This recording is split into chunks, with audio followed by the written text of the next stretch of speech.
Accord de paix entre la République démocratique du Congo et la République du Rwanda. Préambule. Le gouvernement de la République démocratique du Congo, RDC, et le gouvernement de la République du Rwanda, ci-après dénommés les parties. Réaffirmant l'engagement mutuel de respecter la déclaration de principe signée par les parties le 25 avril 2025, fondée sur le respect mutuel de la souveraineté, de l'intégrité territoriale, de l'unité nationale et du règlement pacifique des différends. Reconnaissant la nécessité d'une résolution politique négociée plutôt qu'une solution militaire aux différends des parties. Reconnaissant les termes de l'acte constitutif de l'Union africaine, de ses autres instruments relatifs à la promotion de la paix et de la sécurité en Afrique et aux relations cordiales entre les pays africains. La Charte des Nations Unies et la résolution 27 septembre 3 du Conseil de sécurité des Nations Unies, 21 février 2025, et les autres résolutions pertinentes du Conseil de sécurité des Nations Unies. Prenant note du concept d'opération du plan harmonisé de neutralisation de FDLR et de désengagement des forces, levée de mesures défensives par le Rwanda, CONOPS, du 31 octobre 2024, découlant du processus de Luanda, et du communiqué du deuxième sommet juin CAE-SADC des chefs d'État et de gouvernement du 24 mars 2025, ce qui a été adopté lors de la 6e réunion ministérielle entre la République démocratique du Congo et la République du Rwanda le 25 novembre 2024. Conscient des négociations en cours entre la RDC et l'AECF M23, avec la médiation de l'État du Qatar à Doha, et de l'obligation des parties d'y apporter leur plein soutien pour les mener à bien. Résolu à empêcher une reprise des hostilités qui pourrait nuire au processus de paix, à promouvoir activement une paix durable, la stabilité et le développement économique intégré dans toute la région, et à rétablir des relations bilatérales normales entre les parties. Déterminé à promouvoir le plein respect des droits de la personne et du droit international humanitaire. Accepte par ici-bas d'être lié par les dispositions suivantes. 1. Intégrité territoriale et interdiction des hostilités. Les parties conviennent les conditions suivantes pour assurer le respect de l'intégrité territoriale et la promotion des relations pacifiques. Respect de l'intégrité territoriale de la République démocratique du Congo, désengagement des forces. Les parties conviennent de mettre en œuvre le plan harmonisé de neutralisation des FDLR et de désengagement des forces, levée des mesures défensives par le Rwanda, CONOPS, du 31 octobre 2024, prévu dans le présent accord. Respect de l'intégrité territoriale de la République du Rwanda, neutralisation des FDLR. Les parties conviennent de mettre en œuvre le plan harmonisé de neutralisation des FDLR et de désengagement des forces, levée des mesures défensives par le Rwanda, CONOPS, du 31 octobre 2024, prévu dans le présent accord. Règlement pacifique des différends. Les parties conviennent que les différends sont réglés par des processus établis par cet accord et d'autres accords pertinents, plutôt que par des hostilités. Interdiction des actes hostiles, les parties s'abstiennent de tout acte d'agression.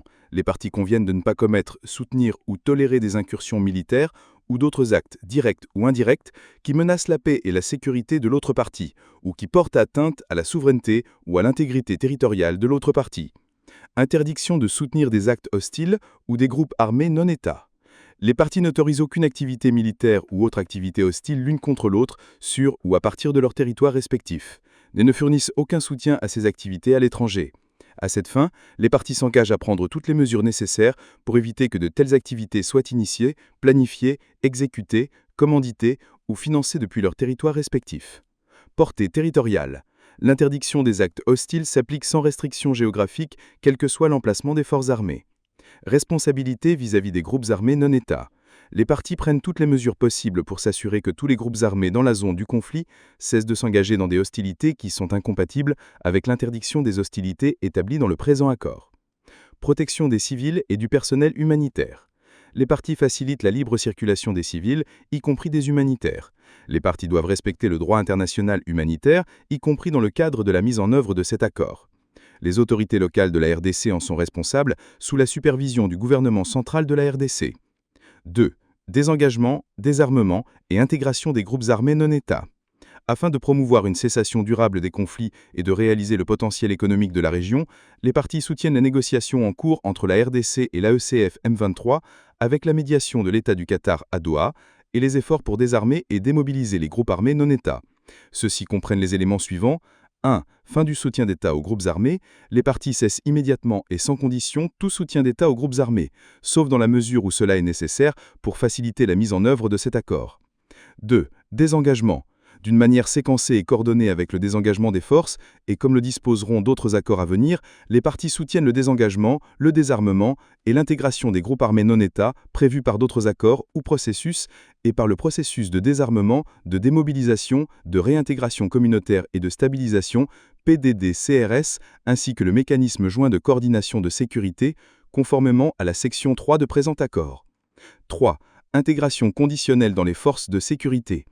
Toute intégration éventuelle des combattants dans les forces armées de la République démocratique du Congo, FADC, et la police nationale congolaise, PNC, se fera de manière rigoureuse, individualisée et conditionnelle, au cas par cas, sur la base de critères clairs, y compris l'aptitude physique et morale, en particulier le respect et l'absence de violation grave du droit international humanitaire, et la loyauté envers l'État et ses institutions. 3. Mécanisme joint de coordination de sécurité. Les parties travaillent ensemble et avec les partenaires régionaux et internationaux pour promouvoir la stabilité, la sécurité et le développement dans la région, reconnaissant que la paix et la prospérité sont interdépendantes. Les parties établissent et conviennent de lancer dans un délai de 30 jours à compter de l'entrée en vigueur de cet accord un mécanisme joint de coordination de sécurité entre la RDC et le Rwanda qui fonctionnera uniquement conformément aux termes accordés entre les parties. Le mécanisme joint de coordination de sécurité crée des procédures opérationnelles communes et des mécanismes d'établissement de rapports pour assurer la transparence de l'ampleur et de la portée des opérations. Le mécanisme joint de coordination de sécurité est régi par les principes et le plan de mise en œuvre figurant à l'annexe. 1. La fin irréversible et vérifiable du soutien d'État aux FDLR et aux groupes armés associés. 2. L'interdiction totale de tout soutien matériel, logistique, financier ou autre qu'il soit national ou étranger à ceux-ci. 3. Un engagement à identifier, à évaluer, à localiser et à neutraliser conformément aux dispositions pertinentes du plan harmonisé de neutralisation des FDLR et de désengagement des forces, levée des mesures défensives par le Rwanda, CONOPS, du 31 octobre 2024, découlant du processus de Luanda. 4. La protection des civils et le respect du droit international humanitaire. 4. Réfugiés, déplacés internes et considérations humanitaires. Les parties, avec l'appui des agences des Nations Unies, des organisations humanitaires pertinentes et de la communauté internationale, facilitent le retour en toute sécurité, volontaire et digne des réfugiés, en coordination avec les autorités territoriales ou coutumières des États respectifs, dans leur pays d'origine, d'une manière conforme à leurs obligations légales internationales, aux dispositions des accords tripartites sur le rapatriement volontaire des réfugiés congolais et rwandais, signés à Kigali le 17 février 2010 entre la RDC, le Rwanda et le Haut-Commissariat des Nations Unies pour les réfugiés, reconnaissant la contribution positive de ce mécanisme. 2. Déplacés internes. Reconnaître qu'il est nécessaire de mettre un terme au conflit pour permettre le retour des déplacés internes dans leur lieu d'origine, en coordination avec les autorités territoriales et coutumières de l'État congolais. 3. Aide humanitaire. Créer des conditions favorables à l'acheminement des secours immédiats et assurer aux organismes humanitaires un accès libre, sûr, sans entrave et sans condition aux populations vulnérables, conformément à leurs obligations en termes de droit international humanitaire et aux résolutions pertinentes du Conseil de sécurité des Nations Unies. Les autorités locales de la RDC en sont responsables sous la supervision du gouvernement central de la RDC. 5. MONUSCO et autres soutiens multilatéraux. Les parties appuient et encouragent les efforts déployés par les forces et mécanismes multilatéraux de maintien de la paix, d'interposition et de vérification. 1. Les parties facilitent et soutiennent la capacité de la MONUSCO à protéger les populations civiles et à mettre en œuvre tous les éléments de son mandat en respectant la libre circulation de la MONUSCO et en prenant toutes les mesures appropriées pour assurer la sûreté et la sécurité du personnel des Nations Unies déployé en l'Est de la RDC. 2. Les parties s'engagent à faire progresser la mise en œuvre de la résolution 2773 du Conseil de sécurité des Nations Unies et d'autres résolutions pertinentes du Conseil de sécurité des Nations Unies. 3. Les parties reconnaissent que la MONUSCO, telle que mandatée par la résolution 2765 du Conseil de sécurité des Nations Unies, joue un rôle important dans la paix et la sécurité locale. 5. Cadre d'intégration économique régionale. Les parties conviennent de lancer dans les 3 mois suivant l'entrée en vigueur de présent accord le cadre d'intégration économique régionale en plusieurs étapes qui sera défini dans un accord séparé intitulé « Cadre d'intégration économique régionale ». Ce cadre s'appuie sur les efforts existants tels que les ELECAF, la CIGL, l'ECI et la ECA. Les parties utilisent ce cadre pour développer le commerce extérieur et l'investissement depuis des chaînes d'approvisionnement de la région en minéraux critiques et introduire davantage de transparence qui bloque les canaux économiques illégaux et procure davantage de prospérité aux deux parties, en particulier pour la population de la région, à partir des ressources naturelles de la région, grâce à des partenariats mutuellement bénéfiques et des possibilités d'investissement avec le gouvernement et des investisseurs des États-Unis. 1. Intégration bilatérale.